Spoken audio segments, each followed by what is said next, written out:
La mia esperienza dovuta all'incontro e all'ospitalità a Ca' Cornera di artisti, di scrittori, fotografi, per poter, provocandoli, avere delle loro interpretazioni del nostro territorio, perché i punti di vista sono sempre molto diversi, no? Io personalmente nel Granaio, che è un luogo appunto espositivo, o mostrandoli agli spettatori delle mostre, capita una cosa molto bella, interessante. Succede come se tu venissi registrato su una certa frequenza delle visioni in base a chi l'ha interpretato, insomma, e quindi scopri una situazione molto diversa da quella che tu vedi quotidianamente.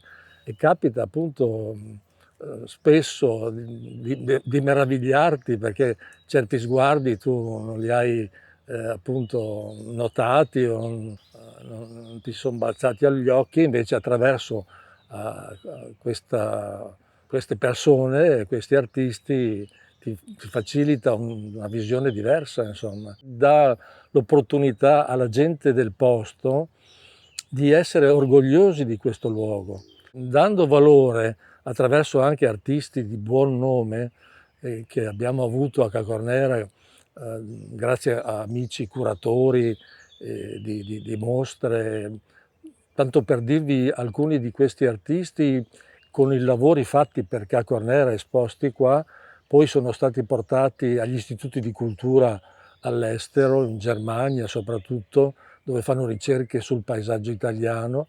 Sì, quindi gli obiettivi di queste iniziative culturali che Ca' Cornera, dove il po' si fa cultura, sono quelli poi di rendere l'abitante del delta orgoglioso di appartenere a questa terra, a questi luoghi, perché attraverso questi artisti viene dato valore a certe cose che magari tu non glielo dai o non ritieni, e invece uno sguardo nuovo dove trova appunto delle peculiarità interessanti, mettendole in risalto, valorizzandole, gli dà una possibilità in più di sentirti anche tu di avere un valore come paesaggio, come territorio e come cultura.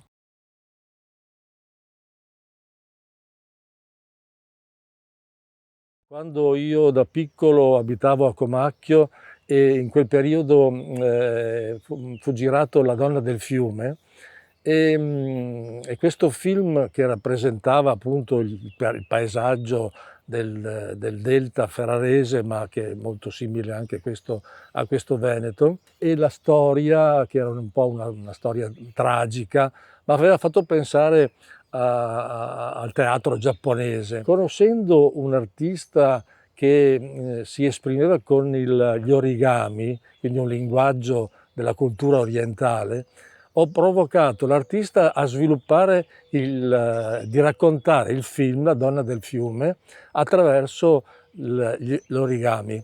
Quindi abbiamo fatto una specie di quadri, che poi so che nel mondo del cinema si preparano anche i disegni preparatori per certe scene, e lui aveva presentato 14 scene raccontando la storia della donna del fiume. In quell'occasione abbiamo avuto anche il bambino del film, che muore poi annegato. Allora la mamma era la Sofia Loren, che è diventata un'icona poi per il territorio di Comacchio.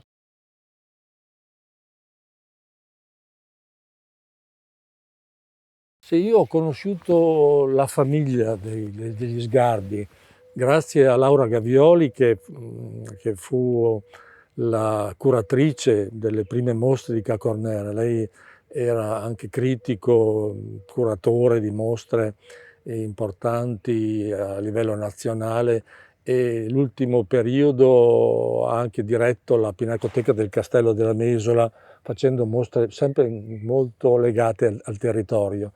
Quindi la frequentazione della famiglia Sgarbi e dello stesso Vittorio era frequente. Quindi quando il progetto di Ca' Cornera iniziò è stato facile averli qui, insomma. Quindi ho conosciuto la famiglia e anche Elisabetta. Cercavo delle location per ritrovare il sentimento di questi luoghi. Però l'idea che mi sono fatto di lei, in tutti i suoi lavori, i suoi così, obiettivi, è di ritrovare un attimo la figura del padre, la memoria del papà che ha lasciato in lei, perché lei spesso racconta nei suoi film i luoghi che il papà frequentava perché andava a caccia o a pesca, quindi erano luoghi dove la natura faceva da padrona, piena di emozioni, piena di animali. Nei suoi film vedo che c'è proprio questa ricerca di ritrovare, fra virgolette, la figura o quello che suo padre ha raccontato, perché lei aveva un rapporto molto forte con il papà.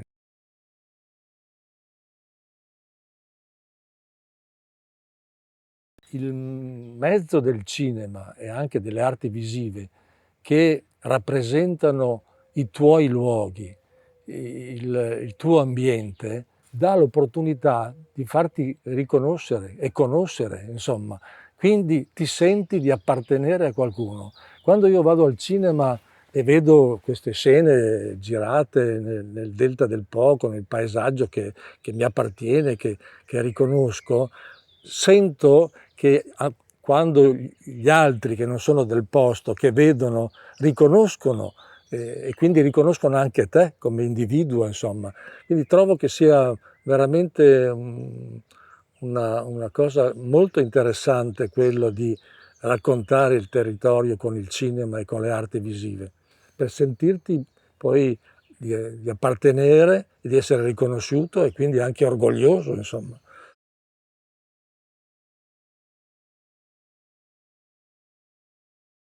Beh, l'incontro con Gianni Celati è stato bello perché allora, quando lui venne a Ca Cornera, arrivò attraverso l'Argine, questi piani così rovesciati, imprevedibili, no? Dell'alto e il basso, perché noi siamo sotto il livello del mare di 3-4 metri e l'Argine invece ci sovrasta così alto per contenere il fiume che ormai è pensile.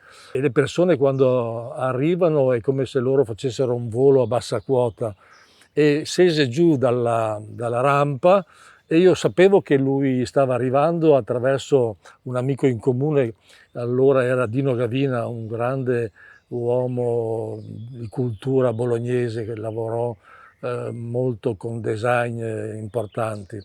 Gli aspettavo allora qui alla discesa dell'Argine, con un secchiello di vino del bosco.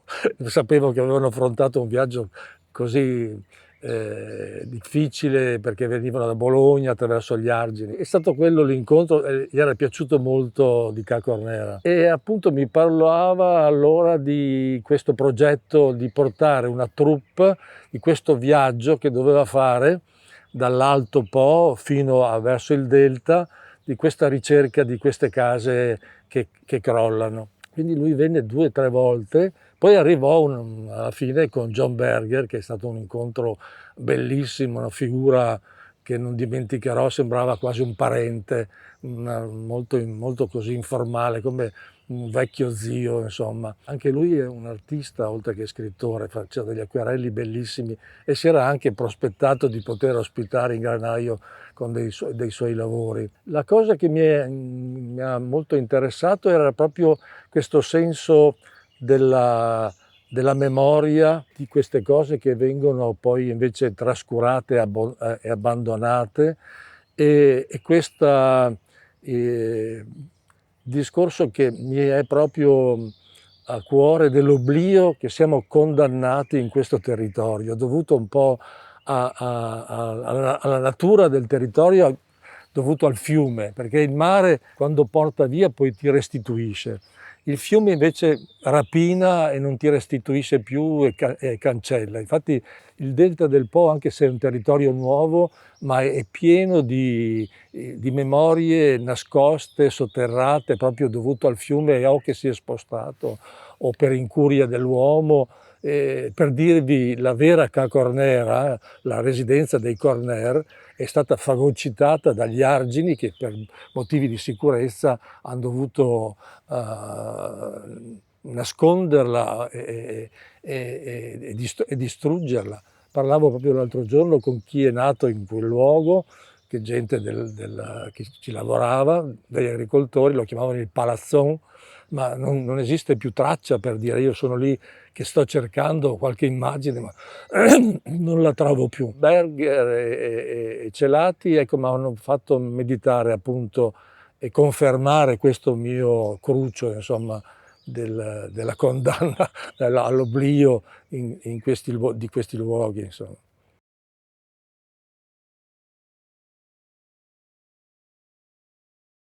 Mi suscitano sicuramente molta tristezza il discorso dell'oblio, che perdiamo dei valori della nostra memoria culturale sotto vari punti di vista, perché anche le case stesse raccontano con le loro architetture dei modi di vivere, dei modi di concepire, ricordi quindi che ti appartengono, e ogni volta che vedo queste case sono proprio come degli individui che vengono a mancare, che non ti raccontano più chi sei, da dove vieni, insomma, che trovo che sia veramente importante per sentirti di qualche parte e di essere uomo del Delta, insomma.